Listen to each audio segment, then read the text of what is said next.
chừng thế mẹ nói chú ạ bà chừng thế sâu lục làm bài chú cho bị hàng chặt chú được hôn say để bàn chỉ mò và bị việc xuống buồn hàng cỏ Yang lepas nak kaya menang obat lo kena alat kena kontrol yang kontrol yang kita dapat cek lo tutup sampai kalau yang lo lepasทางตัวทางปลอดภัยได้ที่ไหนทางอ้อยคนใช้จับตึกนั่งอยู่โรงพยาบาลทางเราไหนทางร้อยอยู่เราใช้แล้วเราใช้อยู่เราปลอดภัยแต่เดี๋ยวนี้ฝากเขาว่าvậy nó nhiều năm bạn có trong rồi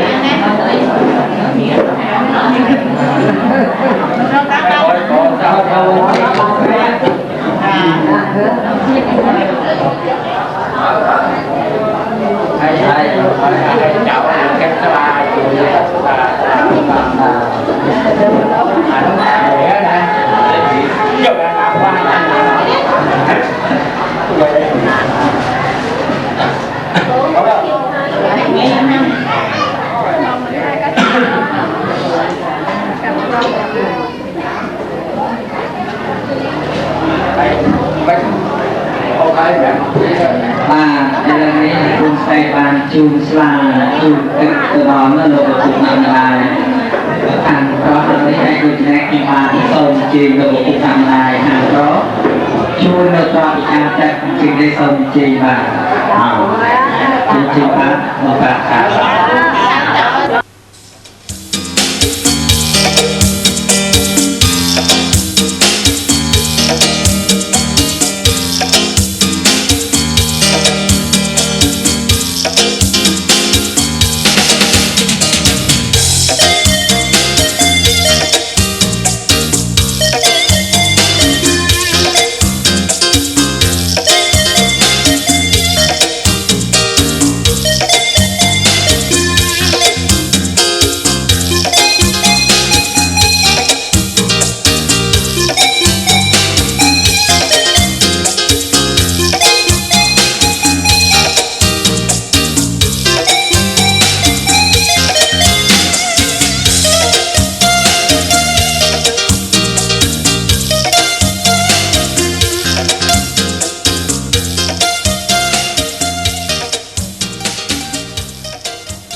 nhưng bà chỉ là cái lời chào mà há tổ cầu phần bà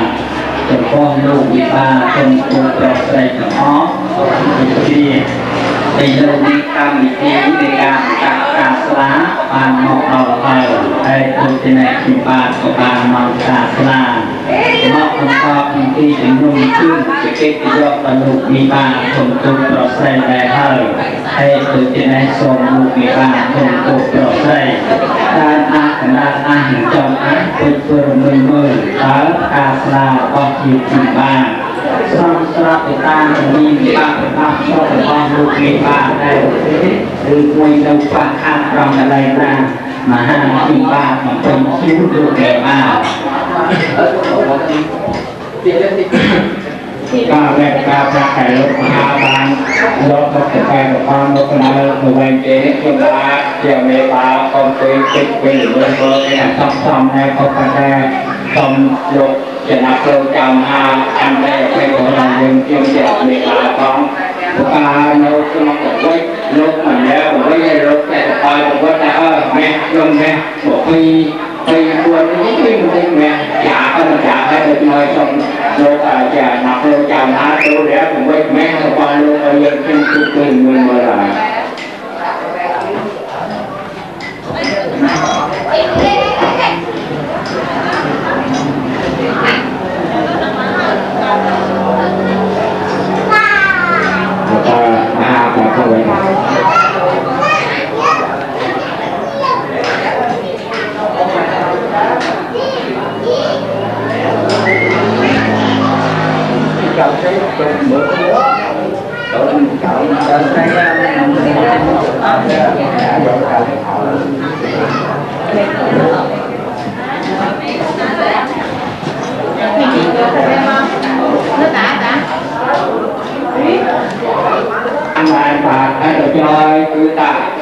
nhom chuyện đề bà nó còn quy chân nó mẹ rồi lại đi làm cái nó còn nào còn ấy mình mẹ mình vậy còn nào còn ấy nhà con làm ai mà trên nơi như đề bà nên cái khó chuyện đó cho nên một phương án ta là đây một phương là lúc chỉ nắp trâu trao ha trâu thẳng trao ta có hình như thế nào đây xong phương phương anh họ sẽ sát tiêu đây hai tiêu ta một người của tất cả cô gì mua là trao cao trong dây ta là thằng họ là ba để mua cho nó chuối tất cả cô cái đầu ca này ca ra rồi hoa cô rồi lên chú cho rồi cũng rồi lại cái số đầu ta họ sẽ cái số đây thì hơn hai đứa chơi cái sao rồi cô cho cái cô kẻ là cái lớn của ta chúng ta bảo vệ ông và trên thế kim bang thì là lời chào mà án ngồi cùng cùng con của việt kim bang một chiều và sẽ là bình luận ca là chú của cùng bạn là sòng chi bang hay nó phải chú nó luôn bố là má bé rồi lên đây đi chú tất cả chú tất cả nữa gió nó mở gió nó kêu đẹp nó mở gió mở gió nó mở đặt không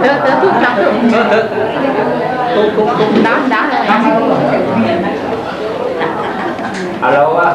lúc mà cũng còn hai ba nghìn nữa lên chú hết đó hai mà có chiều chiều nó có cái bộ váy sòng chi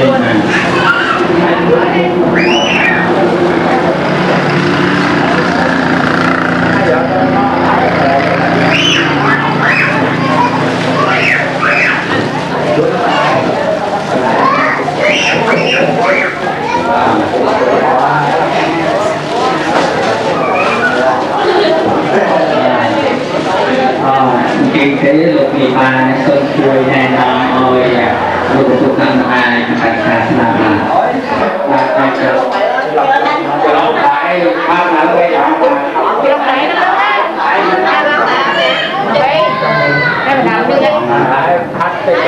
phát cái cho lại Sài Gòn và Sài Gòn đi rồi hay phải đi còn tại một cái chính trọng đại đó trọng đại luôn thôi bộ bạn đó bạn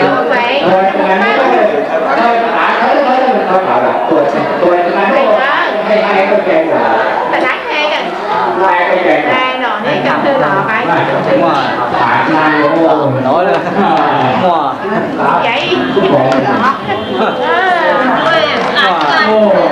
vậy nè cái thùng nói một bữa nói hai đây giờ này phải bây giờ coi lúc giờ nạp rồi chồng á rồi chè hay xong cái nát là đi đâu lại là cái nát thế rồi chè sao nhiều lúc và trên thế lục bị ba ăn say có lục bị ba ăn to ống mà người ta chưa rồi chèn ba chèn cây ba chèn tàu chèn nghiêng chèn đầu ở bên xa cả lại cũng lục bị ba ăn say hai ba đến sông cho cây ba cây xanh đi lục bị ba mà người cây ba cho ăn là nó sống là hay được cái số lượng mà lại nó chui rồi với nhà thì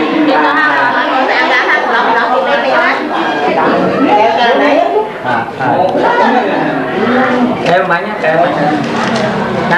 na chén tốt lắm xong mà na tiền luôn lại thôi đang tiền xuống không phải là vậy cả nói là cả chúng ta còn nào cả tất cả rồi hai cái bây giờ chúng ta bây giờ người ta có on có là quay lại bà làm cả rồi cái này được nào rồi nào tới không để cả Bố đã tiêu bọt lọt đi mày làm cái đó nè cậu đó con mà làm cái cảnh á chưa có cả lên hay cắt lên cái nó mà xả cái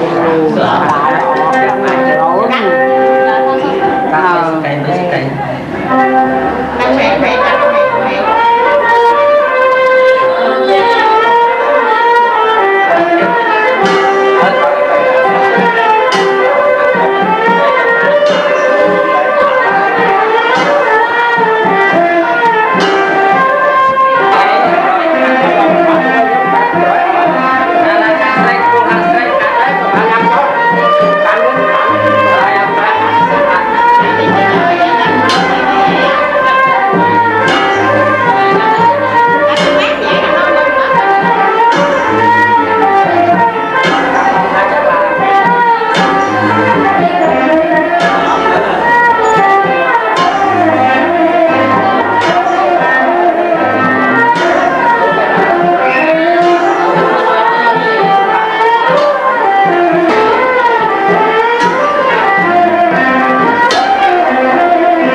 ba cái lời mình này lúc ngày ba cần tự mình mới như tìm ba cũng ơi lúc nào chuyện mình không ba không khác ơi là lúc nào khi lúc ngày ba lúc mới cái lâu sọt này là tiếp xong ngày ba nó nghe xa mò bàn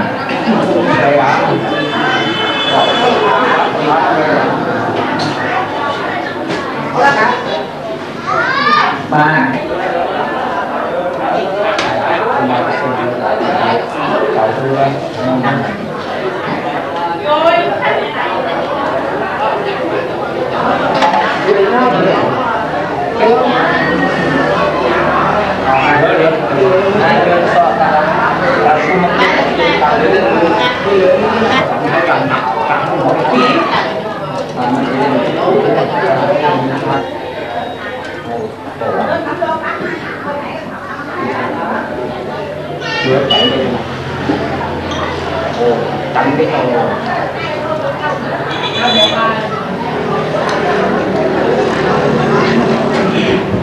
nó sẽ giúp người ta nói lại á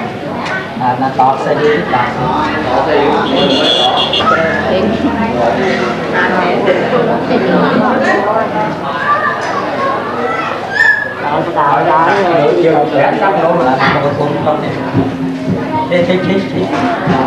cắt đấy nè cái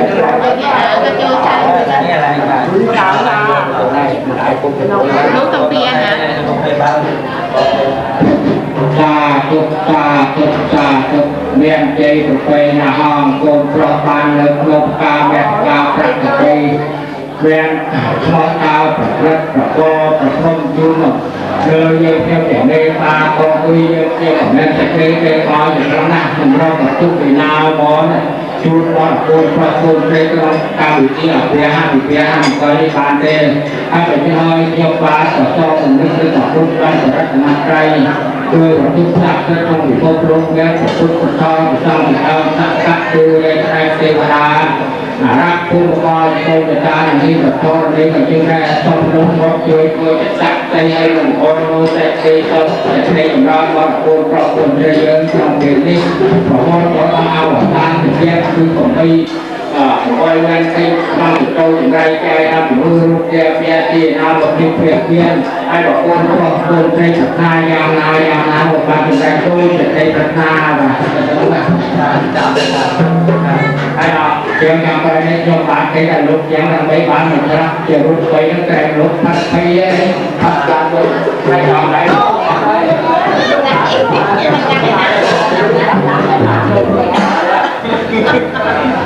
chậm luôn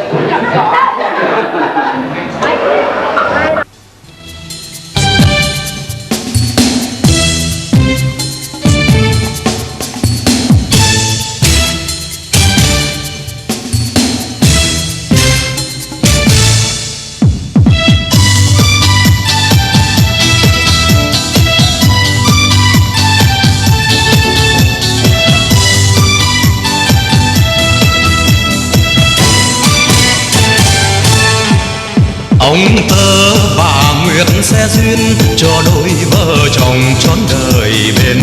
nhau cao trầu quả cưới đơn sơ thiêng liêng duyên tình muôn vàn thủy chung ngày vui hai họ gần xa chúc cho hạnh phúc vợ chồng đẹp đôi chúc nhau nặng nghĩa phu thê chúc nhau nồng ấm yêu ngày thành hôn có một người yêu mãi một người mừng ngày thành hôn có nụ cười chia sẻ nụ cười mừng ngày thành hôn có một người yêu mãi một người mừng ngày thành hôn có nụ cười chia sẻ nụ cười ông tơ bà nguyệt sẽ duyên cho đôi vợ chồng trọn đời bên nhau câu trầu quả cưới đơn sơ thiêng liêng duyên tình muôn vàn thủy chung ngày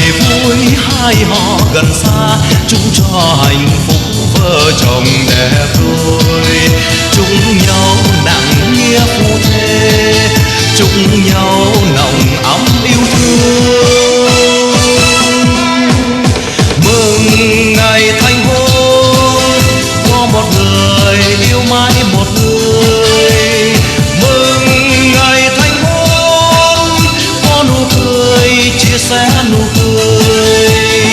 mừng ngày thành hôn chia sẻ nụ cười mừng ngày thành hôn có một người yêu mãi một người mừng ngày sa kê cam mê hi ti pa thu pa Te sa ca re po ta ta mang sang khang a be po te ca tang a ta ya e ta ya so kha yaนะโมตัสสะภะคะวะโต อะระหะโตสัมมาสัมพุทธัสสะนะโมตัสสะภะคะวะโตอะระหะโตที่ยอนโตเว้ย มาบ้านจำในสมัครลายโยนะโมตัสสะภะคะวะโตอะระหะโตสัมมาสัมพุทธัสสะนะโมตัสสะภะคะวะโต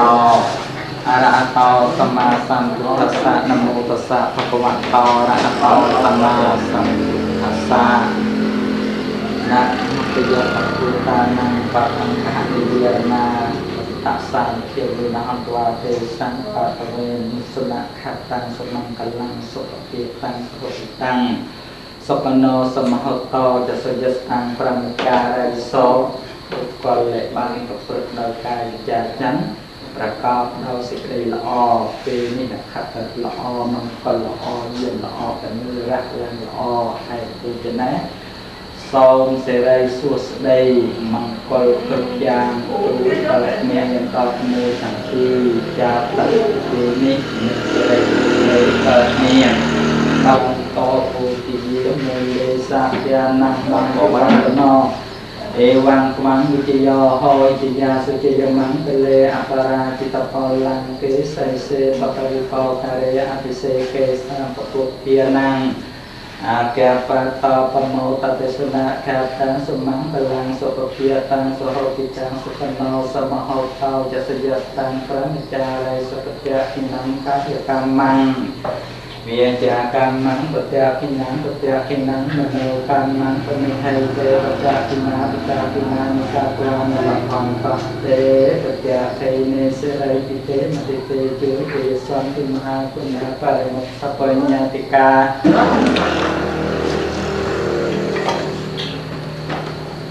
ตะโกวานาวาตะโกตะนาวาตะโกตะสามปันเดียตงกายโรกัปเยเวเรียตอกาสอนตอจัปปันตะเวียอเนกาอันตรายาเปเรนาสอนตอจันเสสะตอภวะตุสัพพมังคลังรักขันตุสัพพเทวตาสัพพพุทธิยมกเปียเวนัสเตียโตเทภวันโตเทภวตุสัพพมังคลังรักขันตุสัพพเทวตาสัพพธัมมิยมกเปียเวนัสเตียโตเทภวันโตสัจเจ้าเดชสัจเจ้าได้แห่งตาญาติมาดับบุญตาลงรักเด็กทำปันลงฟังบุญngày nay dưỡng sử dụng ban qua về hai vị hàng một cái là cồn say ấy về nó tình lắm hàng đó thì xong cồn say tổ xong bạc bạc thì đôi đã hàng bón rồi bạn cho bạn nữa rồi bạn em ta thôi tất cả đều đấy đây đều là ai đều có cái dùng đó không có gì này âm hạ về đảm rồi hai bà nó hay dùng khỏi nó bà anh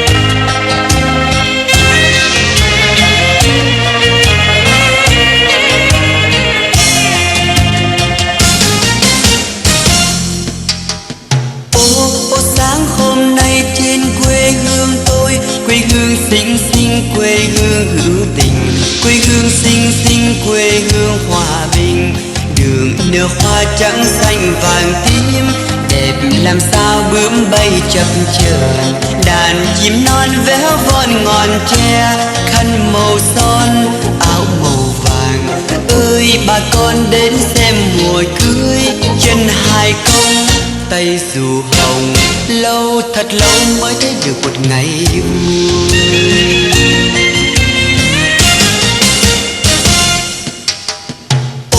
Ô sáng hôm nay quê tôi ra xem cô dâu con y chang mỹ miều cô dâu non non dung nhan mặn mà chà nhà ai có ông rể quý chà nhà ai có cô dâu hiền ồ một thay có con lợn quay xôi đầy mâm câu đầy buồn đây nguồn vui hiếm hoi ngày cưới trông thật hay trông buồn cười ra mà xem mới thấy được cả niềm vui.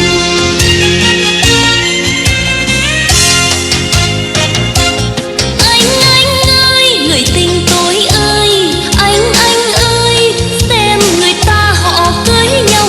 rồi. Em ơi người tình tôi ơi em ơi chuyện chúng mình đã tính sao chưa. Anh ơi người tình tôi ơi anh ơi xem người ta họ cưới nhau rồi. Em ơi người tình tôi ơi em ơi chuyện chúng mình không tính đi thôi.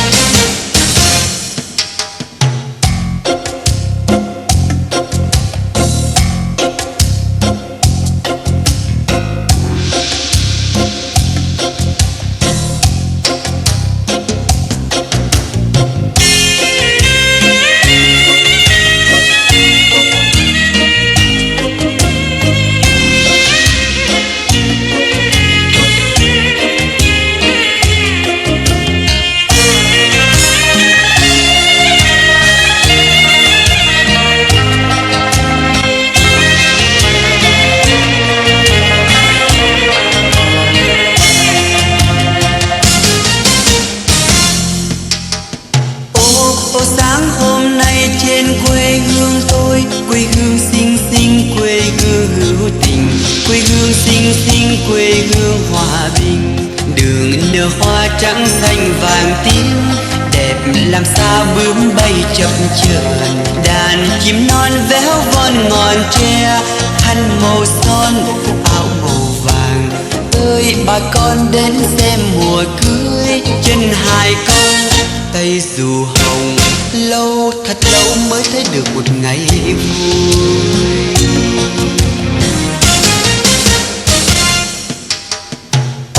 Ô sáng hôm nay quê tôi ra xem cô dâu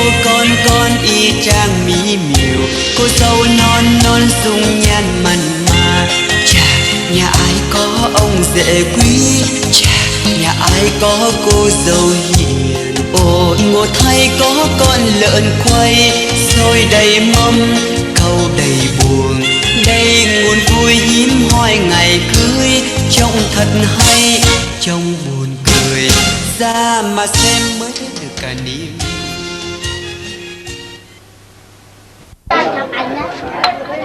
Ai tao lấy chỗ nó cho nó cho thảo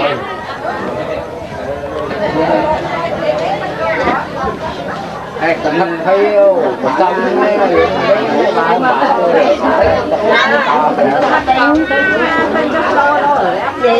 đã có chưa của không thắt không thấy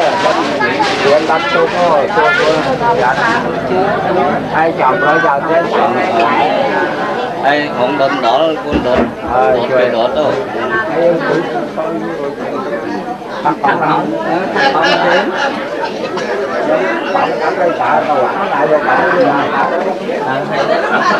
nhiều xin thôi bạn sẽ chăm dừng hai hai đó đẹp phần đúng không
សំចែកបានទេណាមុំ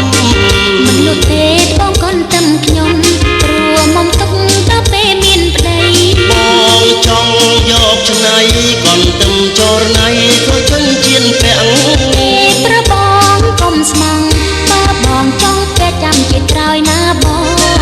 អនទៀងបងមិនមេត្រីតែបែកតីកូនទំនួនល្អរំសិនទៅភ្លេងលេងហើយបងកុំសាសនឹងអូនធ្វើអ្វីមកបងចូលស្ដីតាស្រង់ពិសីយល់ព្រមឬទេមានអីប្រុងស្នេហ៍តែកុំកិញតែប្រយ័ត្នស្ដាយក្រោយបើសិនជាបានមកបងបីត្រកងមិនឲ្យធ្លោះធ្លោយបងអូនមួយគេបែកចែកឲ្យអូនបណ្ដោយទាំងឲ្យបងឆ្នៃអរគុណស្រីថ្លៃបងខំកែໄຂឲ្យអូនពេញចិត្តយើងស្និទ្ធនាំញាតិមិត្តជាគូជីវិតបរាបរៀងអើ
យ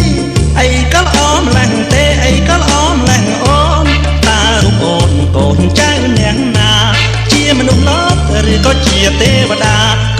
ជាផ្កាចោះបាចោះបីអូ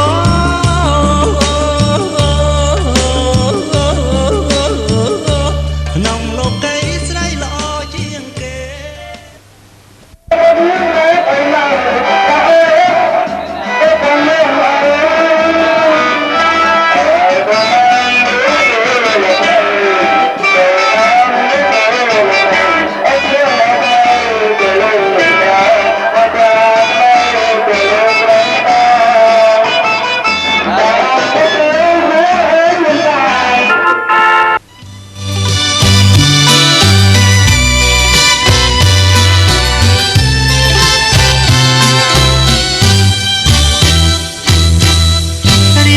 ស្រមៃយប់ថ្ងៃជានិច្ចអារម្មណ៍មិនភ្លេចពីក្តីស្នេហាតែគ្រាថ្នាក់ថ្នមបីបងកាយាវាចាថាបដូរដួងចិត្តភក្តីមុំផ្ញើសំបុកទុកចិត្តបង្កងដោយរោគរៀមបងផ្ញើប្រាណនឹងស្រីផ្ញើខ្លួនផ្ញើព្រេងនេះសាយយំថ្ងៃអ្វីៗរៀងផ្ញើទាំងអស់រាត្រីបំហើយកេងកាយផ្លូវស្រីកេងស្ដាប់សម្ដីគួរឲ្យស្រណោកេងស្ដាប់ចំហើយយំក្រោយបងអកេងមើលសំភងសំរងសង្សារមកប៉ុណ្ណឹងហើយមិនដេចឡើយអូនឆ្ងល់ថាបងមានកលចង់កែសាបាថ្ងៃនេះយើងបែកថ្ងៃស្អែកជួបគ្នាជួបគ្រប់វេលាលោកគ្រាអវសា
បងផងណា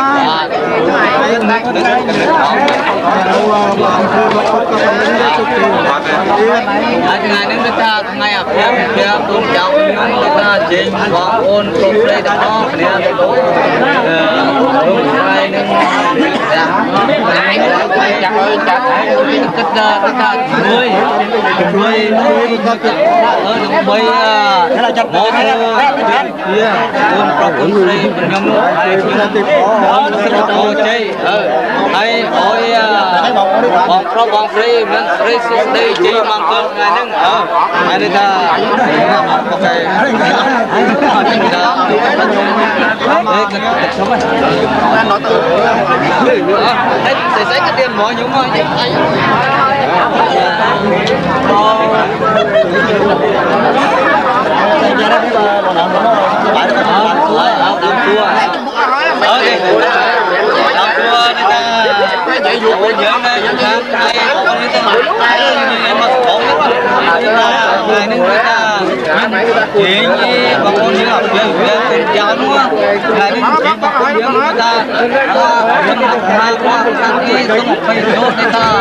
ពីពីទាំងអស់បាទដែលបាននាំមកនេះរីករាយនៅក្នុងមង្គលការរបស់យើងទាំងបាទ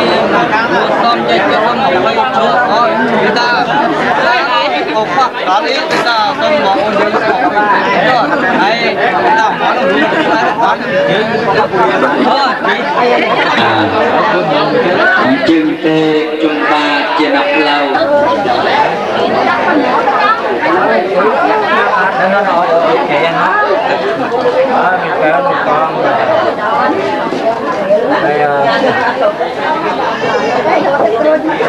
mày thôi sang ta của ta có những trên tế tuôn cầm lòng tuôn cầm mông pha xong chơi hay tiền tiền của lên đấy thôi chơi được người ta làm cuộc ngọt này xong tôi chơi ta trên tế xong chơi còn có thì các cái chuyên gia họ cho theo đây là hãy đặt tay cho nước cái rất là đặt tay cái này được anh quá rồi em ngon con ổn của bạn ổn cho đi ổn cho ở chúng ạ là cái chuyện là hãy nói thằng nào này thằng nào này có bọn nếu cái chiếc vợ thì như nào đây còn là phát của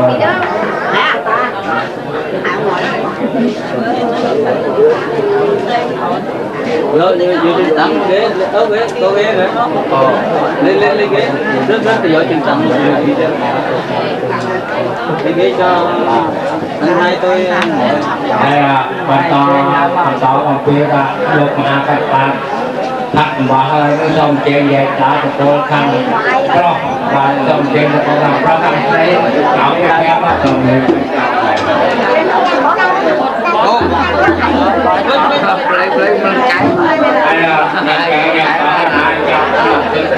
xong rồi còn cái đôi chung luôn một chút luôn đây về ta bạc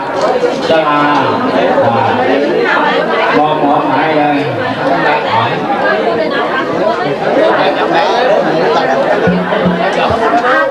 lực lên trong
cả cháu làm cái cúc này là rọt này là rọt cái châu ổi cái cúc mới rất cố rồi rọt ông rọt rọt luôn nè rọt rọt ăn mà ăn cái càng ăn nhà đến đó hàng năm là chưa rọt tại bạn này trên một cái quan trọng ấy cầu thì cầu là cái cầu này là một bên bạn chọn đấy trong thời từ bằng bài mình đi phải chạy nó còn mãn nhưng còn bên ra bạn mọi thứ ra tổng bớt bàn rồi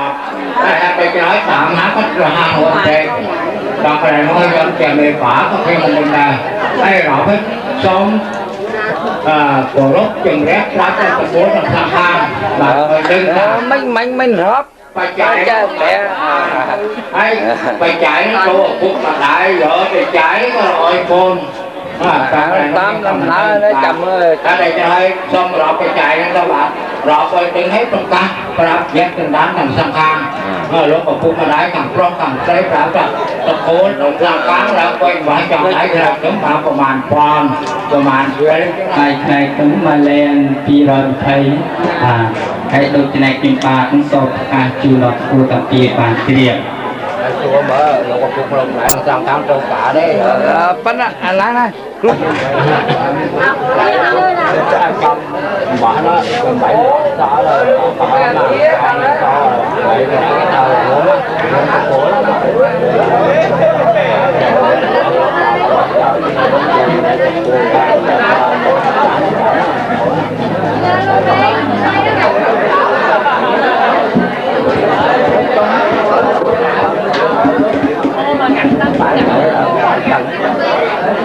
nam pam pam ca hạng ni lia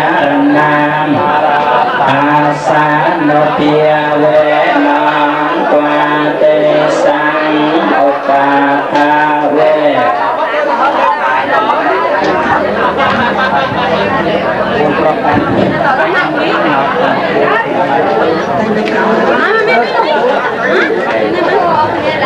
khi chồng này phá từ mấy tại phe là cái thôi lục ai có bên đó rồi một tới cái con sông mò mọi thọ nói chuyện còn phải nghe năng lục mà đi ai chào pro chào cây chụp ở đây tu pa đi qua mấy chào tuổi này rồi xa đại ban cái cục ban đặt cái con pro con cây bạc cổ lâu prom cha đây ta cổ rốc thì kia rồi con lục chụp rồi này mà ban để mai cái này cái tỷ lệ tao không mai ban có cục ban đặt ở đây quan chụp cái này để tu pa đi qua mấy cái này cho nói dẹp đi ở bên đi nước nhâm chẳng hề phá nóบอกมันไม่คาเลยนะดีไปจับก็ได้ไปใจได้ยัดจังสังกามบานเลินคนวางจองในพลังพลังจะมาไปเป็นนิพพานบ่อยแล้วปีร้อยกว่าไปกว่าถ้าไม่ใช่ก็ต้องหมดแล้วปีร้อยกว่าไปกว่านี่ก็ต้องบานเชื้อลงคุกลงไรจังสังขารนะตรงตาตาพดยอดใจไว้เราไว้ตัวซ้อมกักรักใส่เทียมนี้ก็ต้องบางทีอาจจะหาแล้วก็ยังมันได้ให้เราลงคุกลงไรจังสังขารคนในสังขารตาโอยคนรองคนใจต่างปีได้ยกตัวตัวเกี่ยวกับต้นเราไปปากสามกี่วันแรกตะวันหนาก่อนวันแต่ปากสามยำเยินไอ้สัตว์ปลักบ่อยแล้วปีร้อยบอกไปหวานตอนต้นไม้จะเจ้าคอยเจ้าซื้อมันใจใจไหวนั่นเองปีต้นไม้แทนเกี่ยวกับไหลปลาได้ต่างจองอะไรลงคือต่างยังเป็นถึงใจกระตาแต่ยังใจไว้รับสมบัติแม่ปลักแต่ที่ตัดเอ๊ะ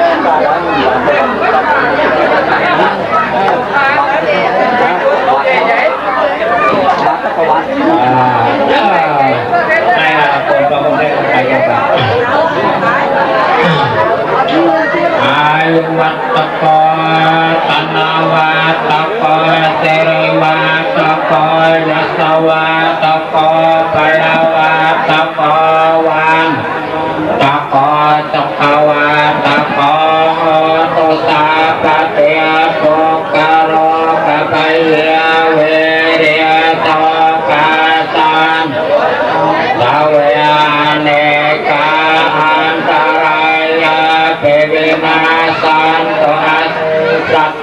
chế sa chế tân năng lệ phang so tế thiệt yang so cam phá lăng sơ rây đoàn nội cha cô ca mua tế chế sa hoa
đêm ngất ngây tôi đã thấy cô nàng dáng yêu kiều như mộng mơ, nàng như đóa hoa cùng khiêu vũ với ngàn ánh sao. Rồi tôi đến mời nàng chung bước với tôi đêm hóa thiên thần, rồi tôi đưa nàng về trong đêm dấu yêu. Mà ta chưa nói với nhau một lời em hỡi ngộ ai đi, con số mấy trao nhau hôm nào anh mong nhớ em yêu. Nhớ tóc mây anh đùa trong gió vì ai buồn, luôn nhớ tới đêm vui hôm nào với nụ cười. Luôn luôn nhớ tới em mà thôi ngộ ai đi, em cũng biết anh yêu em nhiều tim mai bão giông. Nhớ em yêu trong lòng em hỡi vì ai buồn, anh muốn nói yêu em suốt đời, mối tình sẽ không bao giờ phai. Một đêm ngất ngây tôi đã thấy cô nàng dáng yêu kiều như mộng mơ, nàng như đóa hoa cùng khiêu vũ với ngàn ánh sao. Rồi tôi đến mời nàng chung bước với tôi đêm hóa thiên thần, rồi tôi đưa nàng về trong đêm dấu yêu. Mà ta chưa nói với nhau một lời em hỡi ngộ ai đi, con số mấy trao nhau hôm nào anh mong nhớ em yêu. Nhớ tóc mây em đùa trong gió vì ai buồn, luôn nhớ tới đêm vui hôm nào với nụ cười. Luôn luôn nhớ tới em mà thôi ngộ ai đi, em cũng biết anh yêu em nhiều tim mai bão giông. Nhớ em yêu trong lòng em hỡi vì ai buồn, anh muốn nói yêu em suốt đời mối tình.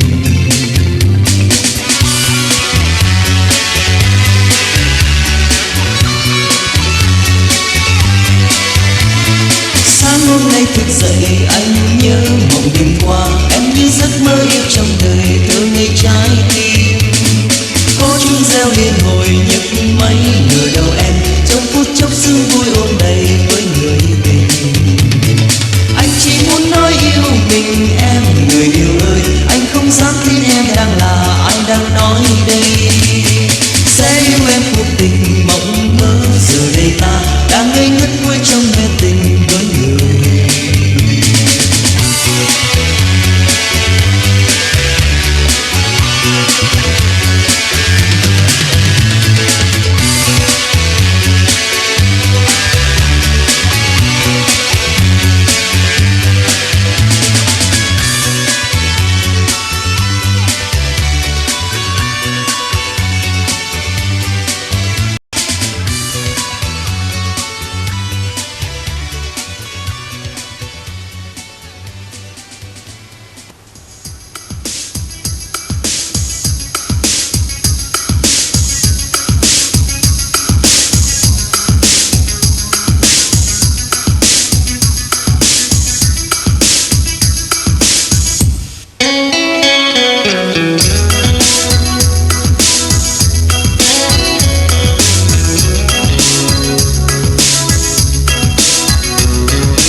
yeah, yeah.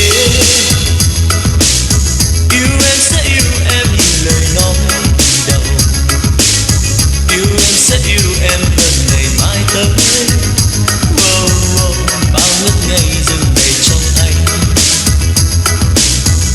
Wow, wow, yeah, yeah.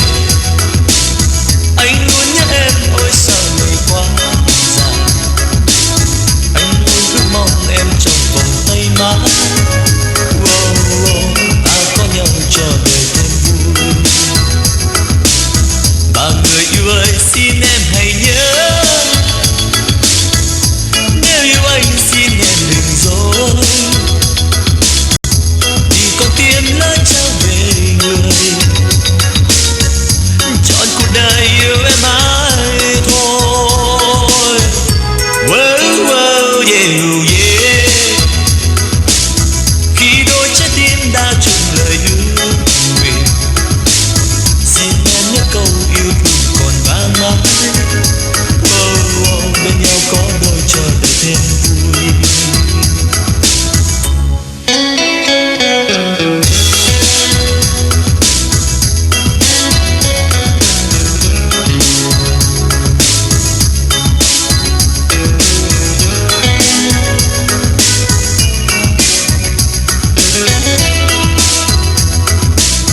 Và người yêu ơi xin em hãy nhớ,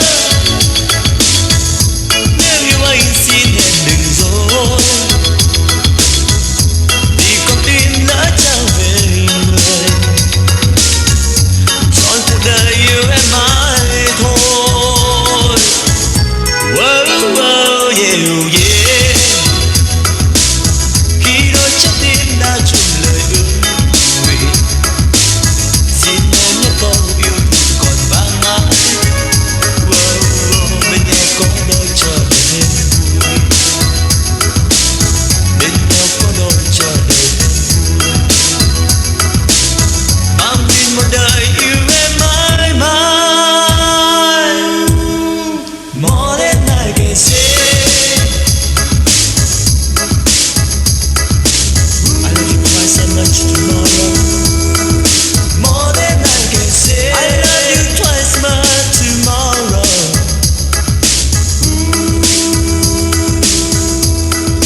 More than I can say. I love you more than I can say.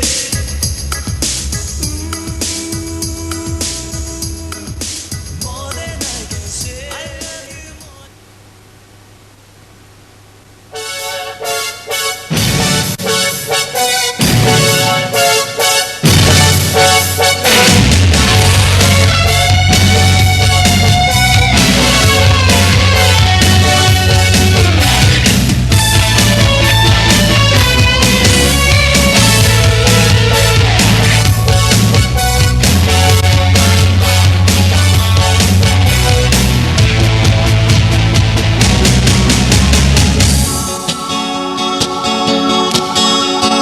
Anh, người yêu em ước mơ, từ đây ta có đôi, một ngày vui bên nhau suốt đời. Anh, tình yêu trong trái tim, người yêu hơi có hay, này là lời thì thầm, em hát cho tim